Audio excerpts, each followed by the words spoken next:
Muy buen día, que el Señor les bendiga. Vamos a continuar con la lectura de la Biblia y en este video vamos a ver únicamente los capítulos 1 y una parte del capítulo 2 porque quiero hablar únicamente acerca de los últimos días del rey David y ya de su muerte. En el siguiente video pues ya empezaremos a ver el reinado del rey Salomón. Entonces empieza el capítulo 1 en el versículo 1 contándonos lo siguiente acerca del rey David. Cuando el rey David era viejo y avanzado en días, le cubrían de ropas, pero no se calentaba. Le dijeron por tanto sus siervos: busquen para mi señor el rey una joven virgen para que esté delante del rey y lo abrigue, y duerma a su lado, y entrará en calor mi señor el rey. Y buscaron una joven hermosa por toda la tierra de Israel, y hallaron a Abisag, sunamita, y la trajeron al rey. Y la joven era hermosa, y ella abrigaba al rey y le servía. Pero el rey nunca la conoció. Mire, este es un dato curioso, ¿no? Acerca de ya los últimos días del rey David, porque en algunas versiones con un lenguaje más actual, dice, ¿no?, que ya el rey David estaba demasiado anciano y por más sábanas que le pusieran encima, pues no entraba en calor. Entonces lo que hicieron es que, miren lo que hacen, ¿no? Mandaron a buscar a una virgen, hicieron como un concurso, buscaron la más bonita y se la trajeron al rey, porque esta muchacha iba a servir al rey. No iba a ser su esposa, no iba a ser su concubina, iba a ser una sirvienta del rey, pero que tenía la función de acostarse a dormir con él para que entrara en calor. Mire también aquí como que las creencias antiguas que no estaban del todo erradas, porque lo que querían era que como las sábanas, por más que lo cubrieran, él no le daba calor, entonces ¿qué iban a hacer? Que hubiera alguien que lo abrazara, que estuviera con él allí, que lo cuidara y que él entrara en calor. Y esto, pues sí, obviamente cuando uno tiene frío y uno se abraza con otra persona, el calor humano realmente es algo que sí existe. Lo curioso aquí es de que, mire, le mandaron a traer una virgen y la más bonita de todas, ¿verdad? Pero bueno, esto son cosas o decisiones humanas. O sea, esto no es nada, no tiene que ver nada con lo espiritual. Esto no fue que Dios dijera, búsquenle a una virgen para que venga y lo abrace, ¿no?, y se duerma con él. Esto ya son decisiones, hay que entender, esto es un libro histórico, por supuesto toda la Biblia tiene una interpretación espiritual, pero hay cosas en las que hay que ser claros, ¿no?, y bien prácticos para poder entenderlas, porque si lo vemos en la actualidad, pues a mí se me hace como que es un abuso, ¿no? Ay, busquemos a una virgen para que vaya a acostarse con el presidente porque es el presidente. Son cosas que no, al menos van en contra de mi lógica, son cosas que a veces uno, por eso la gente critica la Biblia cuando lee los versículos fuera de su contexto, porque no entienden todo lo que ha venido pasando, todo lo que hemos venido leyendo y las decisiones que muchas veces toman los humanos.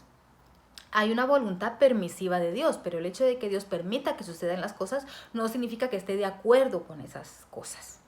Bueno, el caso es de que buscan a esta muchachita, jovencita, virgen, y esta mujer está en sus últimos días sirviendo al rey, se acuesta con él a dormir, pero aquí hace la aclaración la Biblia que David no la conoció, es decir, que no tuvo relaciones con ella.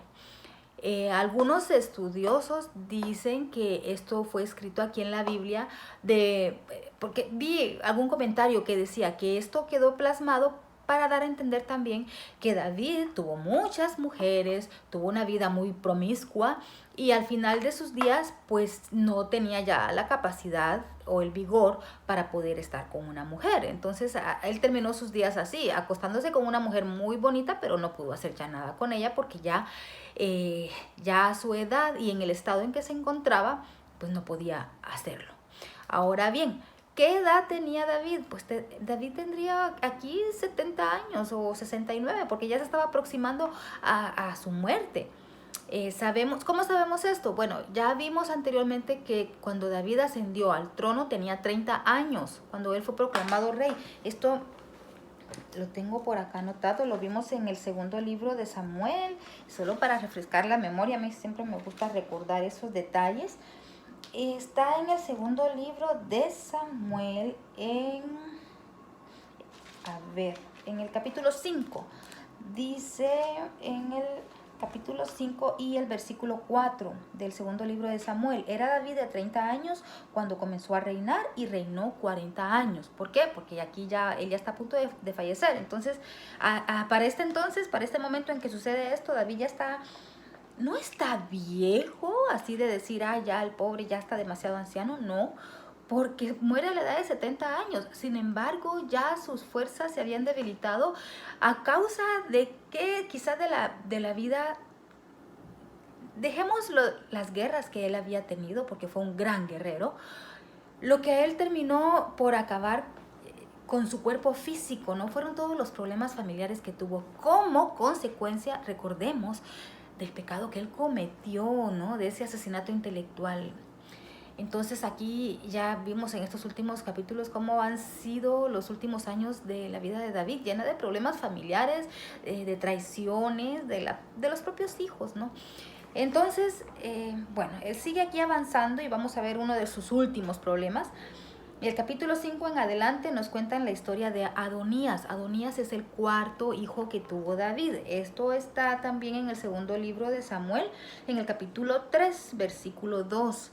Ahí se menciona los hijos que le nacieron a David en Hebrón y menciona a Amnón, Gilead, Absalón y el cuarto dice Adonías, hijo de Agit. Bueno, pues este cuarto hijo también traiciona a David de cierta manera. David ya está anciano, David ya no se sienta en el trono, sino que ya permanece en su palacio, ya no está prácticamente reinando, ¿no? Él ya está como que apartado de la vida política y dice, él nos cuenta aquí la historia, si usted lo lee despacio, que Adonías, él dice, no, pues yo voy a ser el próximo rey. También, mire, aquí otra cosa, otro detalle importante, menciona el versículo 6.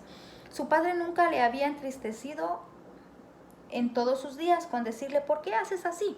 Además, este era de muy hermoso parecer y había nacido después de Absalón, o sea, era el cuarto hijo. Pero aquí menciona que David como que nunca lo había corregido, ¿no? Nunca se había metido con él, nunca le había disciplinado, nunca le había dicho nada. Entonces, como que lo consentía. Y aparte de eso, también aquí otro dato que nos dice, era de hermoso parecer. Ya en varias ocasiones yo le he venido mencionando que a mí la Biblia aclara cuando una persona tiene una belleza física que es en promedio pues más hermoso que el resto de la población. Por algún motivo la escritura lo menciona. Bueno, el punto es de que como ya David estaba apartado de la vida política, a espaldas de David, este hijo Adonías se autoproclama como el próximo rey de Israel. Y de hecho hace una ceremonia en donde él invita a algunos sacerdotes y él se autoproclama el próximo rey de Israel. Pero mire lo que sucede. Mientras Adonías estaba planificando ya su victoria como el próximo rey de Israel, autoproclamándose el próximo rey de Israel, sucede que viene el profeta Natán y habla con Betsabé, la madre de Salomón, y le dice, ¿no te has dado cuenta de que Adonías ya se está proclamando rey? Tienes que hacer algo. O sea, le da un consejo y Betsabé también actúa con astucia. Le dice, preséntate ante el rey, pide una audiencia con él, ¿no? Porque era el rey y aunque fuera la esposa tenía que presentarse con él, había un protocolo. Y ya cuando se presenta con él, David ya está anciano, pero le cuenta la situación. Mira, tu hijo Adonías se está autoproclamando rey y tú me prometiste que iba a ser Salomón el próximo rey. ¿Y qué pasa? Que el profeta Natán tiene miedo porque si Adonías queda como el próximo rey, iba a matar a Salomón. Pues, o sea, eran como sus enemigos. Mire, es una historia bien sangrienta, pero ya estamos viendo los últimos años. El punto es que pues David le dice a Betsabé que tal como le prometió, Salomón iba a ser el próximo rey de Israel. Así que reúne a los sacerdotes, hacen la ceremonia en la cual ungen con aceite a Salomón como el próximo rey de Israel. Esto ya lo encontramos más adelante en el capítulo, siempre en el capítulo 1, pero en el versículo 28, donde dice, David dice, llamadme a Betsabé. Ella entró a la presencia del rey y él le juró diciendo, vive Jehová que ha redimido mi alma de toda angustia, que como yo te he jurado por Dios, por Jehová, Dios de Israel, diciendo, tu hijo Salomón reinará después de mí y él se sentará en mi trono en lugar mío, así lo haré hoy. Entonces así lo hace, manda a llamar a los sacerdotes, ungen a Salomón públicamente como el próximo rey Y dice el versículo 40, después de la ceremonia subió todo el pueblo en pos de él y cantaba la gente con flautas y hacía grandes alegrías, que parecía que la tierra se hundía con el clamor de ellos. O sea, hubo una gran fiesta. También Salomón se ha sentado en el trono del reino. Esto es en el versículo 46 en adelante. Y aún los siervos del rey han venido a bendecir a nuestro Señor, el rey David, diciendo: Dios haga bueno el nombre de Salomón más que tu nombre, y haga mayor su trono que el tuyo. Y el rey adoró en la cama. Mire qué bonito. David pues ya estaba no enfermo, porque vemos otra parte donde dice que él estaba lleno de días, pero sí ya estaba como que anciano, ¿no? Entonces, pero aún en su ancianidad, en su cama, dice que adoró a Jehová, el Dios de Israel, que ha dado hoy quien se siente en mi trono, viéndolo mis ojos. Este fue un privilegio para David también, porque él no tuvo que morirse para que nombraran al sucesor, sino que él en vida nombró a su sucesor y vio como su hijo se sentaba en el trono, porque David ya estaba en cama, ya David no lo hacía. Entonces sí fue un privilegio también para David tener esta oportunidad de ver a su hijo, a su sucesor, como el próximo rey de Israel. En el capítulo 2 comienza diciendo: llegaron los días en que David debía de morir, y ordenó a Salomón su hijo diciendo: yo sigo el camino de todos en la tierra. O sea, ya me tengo que morir, me llegó mi hora. Esfuérzate y sé hombre, cuando los preceptos de Jehová tu Dios, andando en sus caminos y observando sus estatutos y mandamientos, sus decretos y sus testimonios, de la manera que está escrito en la ley de Moisés, para que prosperes en todo lo que hagas y en todo aquello que emprendas. Aquí se repite una promesa que ya Dios había hecho en Josué 1:8, el nombre de este canal: nunca se aparte de tu boca este libro de la ley, sino que de día y de noche medita en él, para que guardes y hagas conforme a todo lo que en él está escrito, porque entonces, como consecuencia, harás prosperar tu camino y todo te saldrá bien. Y esta misma promesa sigue vigente para usted y para mí el día de hoy. Por eso es tan importante que leamos la Biblia, que entendamos qué es lo que Dios demanda de nosotros y cómo debemos comportarnos sabiamente, para que entonces nuestro camino prospere y que todo lo que hagamos nos vaya bien. Dios quiere que tengamos una vida bendecida integralmente, que tengamos salud, que tengamos prosperidad, que tengamos buenas relaciones. Dios quiere que estemos bien. Ese es el deseo de Dios para nosotros, pero hay una condición: que sigamos sus lineamientos, que leamos su palabra y que vivamos conforme a sus preceptos.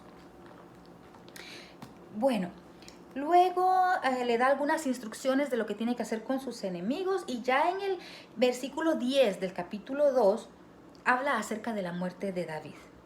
Dice el versículo 10 del capítulo 2: y durmió David con sus padres y fue sepultado en su ciudad. Los días que reinó David sobre Israel fueron 40 años. 7 años reinó en Hebrón y 33 años reinó en Jerusalén. Y se sentó Salomón en el trono de David su padre, y su reino fue firme en gran manera.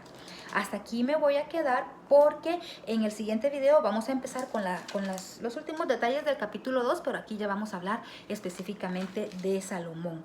En el libro de Crónicas también menciona la muerte de David. Cuando lleguemos al libro de Crónicas voy a explicar algunas cosas, porque el libro de Crónicas es una recapitulación de los libros de Samuel, de la vida de los reyes. Entonces vamos a ver que hay cosas que parecen repetitivas, pero al contrario, son un complemento. Por ejemplo, en el caso de la muerte de David, menciona en el último capítulo de Primera de Crónicas, capítulo 29, versículo 26, dice: así reinó David, hijo de Isaí, sobre todo Israel. El tiempo que reinó fueron 40 años, y murió en buena vejez, dice el versículo 28. Y murió en buena vejez, lleno de días, de riquezas y de gloria. Y reinó en su lugar Salomón, su hijo. Murió en buena vejez, o sea, él todavía estaba joven. O sea, no es que ya estaba todo enfermo, es decir, no, realmente él murió entero, murió con una buena conciencia. Físicamente estaba bien, pero ya tenía los achaques de un anciano, porque vimos todo el desgaste que él tuvo emocional y por consiguiente en su cuerpo. Entonces, pues murió relativamente joven. 70 años es una edad joven en promedio, porque en la Biblia vivían muchos más años, aunque aquí ya la edad había mermado bastante, pero dice que murió lleno de días, lleno de gloria, lleno de fama. O sea que su muerte, pues no fue una muerte trágica tampoco, murió en buena honra, pudo ver a su hijo como sucesor y en total vivió 70 años, que es fácil. Ya vimos que él llegó al reinado cuando tenía 30 años, reinó 40 años, pues murió a la edad de 70 años. Con esto pues termina la historia del rey David, en lo que hemos venido leyendo. Y ya en el siguiente video pues vamos a comenzar con el siguiente rey de Israel, el tercer rey de Israel, que es el rey Salomón, que vamos a ver también muchas lecciones que nos van a servir para aplicar a nuestra vida. Eso es lo importante. Así que gracias por acompañarme, nos vemos en el siguiente video, que el Señor les bendiga.